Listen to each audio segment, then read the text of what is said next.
Wherever you go, whatever you do, throw a little at it. Omax, Vest and Briefs. உலக நாடுகளுக்கு கச்சா எண்ணெய் விநியோகம் செய்யப்படும் மிக முக்கியமான பாதையான ஹோர்முஸ் நீரிணையை மீண்டும் மூடியது ஈரான். இதனை முக்கிய செய்தியாக நாம் பார்த்து வருகிறோம். அமெரிக்காவின் அத்துமீறலால் ஈரான் இந்த நடவடிக்கையை எடுத்துள்ளது. ஈரான் துறைமுகங்களை அமெரிக்க கடற்படை முற்றுகையிடுவதை தொடர்ந்து இந்த நடவடிக்கையானது எடுக்கப்பட்டுள்ளதாக தெரிவிக்கப்பட்டுள்ளது. ஹோர்முஸ் நீரிணையை மீண்டும் மூடியுள்ளது ஈரான். இதனை முக்கிய செய்தியாக நாம் பார்த்து வருகிறோம். அமெரிக்காவின் முற்றுகை நீடிக்கும் வரை ஹோர்முஸ் நீரிணை வழியாக செல்லும் கப்பல் போக்குவரத்து ஈரானிய கட்டுப்பாட்டில் இருக்கும். முன்னதாக அறிவிக்கப்பட்ட போர் நிறுத்த ஒப்பந்தத்தை அமெரிக்கா மீறிவிட்டதாக ஈரான் குற்றச்சாட்டை பதிவு செய்தது. உலக நாடுகளுக்கு கச்சா எண்ணெய் விநியோகம் செய்யப்படும் மிக முக்கியமான பாதையான ஹோர்முஸ் நீரிணையை மீண்டும் மூடியுள்ளது ஈரான். இதனை முக்கிய செய்தியாக நாம் பார்த்து வருகிறோம். ஈரான் துறைமுகங்களை அமெரிக்க கடற்படை முற்றுகையிடுவதை தொடர்ந்து இந்த நடவடிக்கையானது எடுக்கப்பட்டுள்ளது. ஹோர்முஸ் நீரிணையை மீண்டும் ஈரான் மூடியுள்ளது. இதனை முக்கிய செய்தியாக நாம் பார்த்து வருகிறோம்.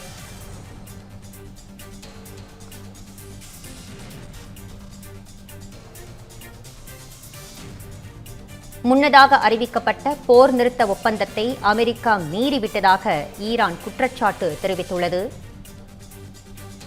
இது பற்றிய விரிவான தகவல்களை வழங்குவதற்காக நமது செய்தியாளர் கவியரசன் இணைகிறார். கவியரசன், தற்போது ஹோர்முஸ் நீரிணையை மீண்டும் ஈரான் மூடியுள்ளது. இது பற்றிய முழு விவரங்களையும் பதிவு பண்ணுங்க. வணக்கம் நிவேதா. கடந்த ஆண்டு இந்த போர் நடைபெற்ற போதும் சரி, அதாவது இஸ்ரேலுக்கும் ஈரானுக்கும் இடையில கடந்த ஆண்டு போர் நடைபெற்றது சில நாட்கள், அப்பயும் சரி, அல்லது இந்த ஆண்டு பிப்ரவரி இறுதியிலேருந்து இப்ப வரைக்கும் இஸ்ரேலும் அமெரிக்காவும் ஈரானை தாக்கியிருக்கிறாங்க. இந்த முறையும் நடுவுல இருதரப்பு பேச்சுவார்த்தை நடைபெற்றது.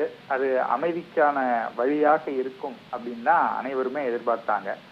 அதுல இரு தரப்புமே பல்வேறு கண்டிஷன்ஸை வச்சுக்கிட்டு தான் பேசே வந்தாங்க. அதுல அமெரிக்கா தரப்புல மிக முக்கியமாக சொன்னது, நீங்க ஹார்முஸ் நீரிணையை உடனடியாக திறக்கணும், உலக அளவுல எரிவாயு ஏற்றுமதி இறக்குமதியில முக்கிய பங்கு வகிக்கிற இந்த ஹார்முஸ் ஸ்ட்ரைட்டை உடனடியாக திறக்கணும் அப்படின்னு சொல்லியிருந்தாங்க. அதே நேரத்துல ஈரான் தரப்புல எங்கள் மேலையும் தாக்குதல் நடத்தக்கூடாது, நிரந்தர போர் நிறுத்தம் வேணும், லெபனான் மேலையும் நீங்க அட்டாக் பண்ணக்கூடாது, எங்களுடைய நண்பர்கள் மேலையும் அட்டாக் பண்ணக்கூடாது அப்படின்னு கேட்டிருந்தாங்க. இதுல என்ன பிரச்சனை அப்படின்னா, ஒவ்வொரு முறையும் போர் நிறுத்தம், தற்காலிக போர் நிறுத்தம் வரும்போதும் யாராவது ஒருத்தர் கொடுத்த வாக்குறுதிய அல்லது ஏற்றுக்கொண்ட ஒரு விஷயத்த மீறிடுறாங்க. இந்த முறையும் பார்த்தோம் அப்படின்னா போர் நிறுத்தம் அப்படின்னு அறிவிப்பாங்க. ஒரு நாளோ அல்லது அரை நாளோ அல்லது சில மணி நேரங்களோ அது அமல்ல இருக்கும். திடீர்னு பார்த்தா இஸ்ரேலோ அல்லது அமெரிக்காவோ ஈரான் பரப்புல தாக்குதல் நடத்துவாங்க. அந்த பக்கம் நடந்திருக்கிறது. அதாவது ஈரானும் சில இடங்கள்ல தாக்கியிருக்கிறாங்க. குறிப்பாக அமெரிக்காவுக்கும் இஸ்ரேலுக்கும் நட்பு நாடுகளாக இருக்கக்கூடிய தேசங்களை அவங்க அட்டாக் பண்ணியிருக்கிறாங்க. அதே போல அண்டை நாடுகள்ல அமெரிக்க படைத்தளங்கள் மேலேயும் தாக்குதல் நடத்தியிருக்கிறாங்க. ஸோ ஒட்டுமொத்தமாக பார்க்கும்போது இந்த பேச்சுவார்த்தையில ஏற்றுக்கொள்ளப்பட்ட அல்லது ஒப்புக்கொள்ளப்பட்ட விஷயங்கள் இரு தரப்பாலையும் மீறப்பட்டிருக்கு. அதுல குறிப்பா இஸ்ரேலாலையும் அமெரிக்காவாலையும் அதிகம் முறை மீறப்பட்டிருப்பதை நம்மளால பார்க்க முடிகிறது. அந்த அடிப்படையில இப்ப என்ன அப்படின்னா, நாங்க ஹார்முஸ் நீரிணையை தொடர்ந்து ஓபன் பண்ணிடுறோம் பேச்சுவார்த்தையை தொடர்ந்து அப்படின்னு ஈரான் நேற்று சொல்லியிருந்தாங்க. அதாவது இந்த அறிவிப்பே ட்ரம்ப் தான் வெளியிட்டார். முதல்ல ஈரான் ஹார்முஸ் நீரிணையை திறக்கிறதுக்கு ஒத்துக்கிட்டாங்க அப்படின்ட்டு. அதே போல ஈரானுடைய அமைச்சர் அப்பாஸ் அராக்சி சமூக வலைதளத்துல ஒரு பதிவு போட்டாரு. நாங்க இந்த மாதிரி ஹார்முஸ் நீரிணையை திறந்துட்டோம், இப்ப 10 நாள் தற்காலிக போர் நிறுத்தம் இருக்கு, லெபனான் மேல அட்டாக் பண்ண மாட்டோம்னு சொல்லியிருக்காங்க. இந்த 10 நாள் நாங்க இந்த ஹோர்முஸ் நீரிணையை திறந்து விடுறோம். அதே மாதிரி அது வழியா போகக்கூடிய எந்த கப்பலையும் நாங்க அட்டாக் பண்ண மாட்டோம், எங்களுக்கு பணம்லாம் எதுவும் கொடுக்க வேண்டாம் அப்படின்னு நேற்றைக்கு ஈரான் தரப்புல சொல்லப்பட்டிருந்தது. அதுல முக்கியமா நம்ம பார்க்க வேண்டியது என்ன அப்படின்னா, இந்த போர் நிறுத்தம் அமல்ல இருக்கிற வரைக்கும் தான் நாங்க ஹார்முஸ் நீரிணையை திறப்போம், இதுல ஏதாவது மாற்றம் இருந்துச்சுன்னா திரும்ப மூடிடுவோம்னு ஏற்கனவே ஈரான் தரப்புல சொல்லப்பட்டிருந்தது.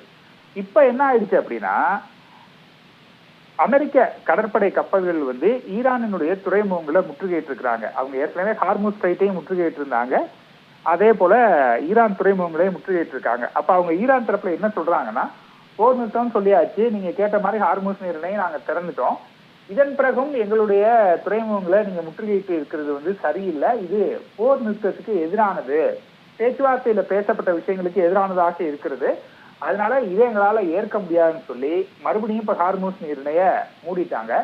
இதன் காரணமாக நேற்று தான் வந்து சற்று ஒரு ஆசுவாசப்படுற மாதிரியான ஒரு சூழல் இருந்தது. இதை திறக்க போறாங்க, எண்ணெய் ஏற்றுமதி, எரிபொருள் ஏற்றுமதி ஈஸியா இருக்கும், கொஞ்சம் கொஞ்சமா வந்து உலகத்தில் ஏற்பட்டக்கூடிய தட்டுப்பாடு குறையும் அப்படின்னு எதிர்பார்க்கப்பட்ட நிலைமையில மறுபடியும் இப்ப வந்து முற்றுகைய அமெரிக்க கடற்படை வந்து விலக்கி கொள்ளாததால ஈரான் ஹார்முஸ் நீரிணைய மீண்டும் மூடிட்டாங்க. ஸோ இது வந்து இப்ப இருக்கக்கூடிய போர் நிறுத்தத்தை பாதிக்கிற வகையில இருக்கும் அப்படின்னு தான் புவிசார் அரசியல் வல்லுநர்கள்லாம் பாக்குறாங்க. எனவே வந்து மீண்டும் வந்து ஒருவேளை அமெரிக்கா முற்றுகையை விலக்கிக் கொள்ற பட்சத்துல ஹார்முஸ் நீரிணை திறக்கப்படலாம். அப்படி இல்லை அப்படின்னா மீண்டும் இது போராக மாறுவதற்கான வாய்ப்புகள் தான் அதிகம் இருக்கு அப்படின்னு புவிசார் அரசியல் வல்லுநர்கள்லாம் சொல்றாங்க. நிவேதா, உங்கள் விரிவான தகவல்களுக்கு நன்றி கவியரசன்.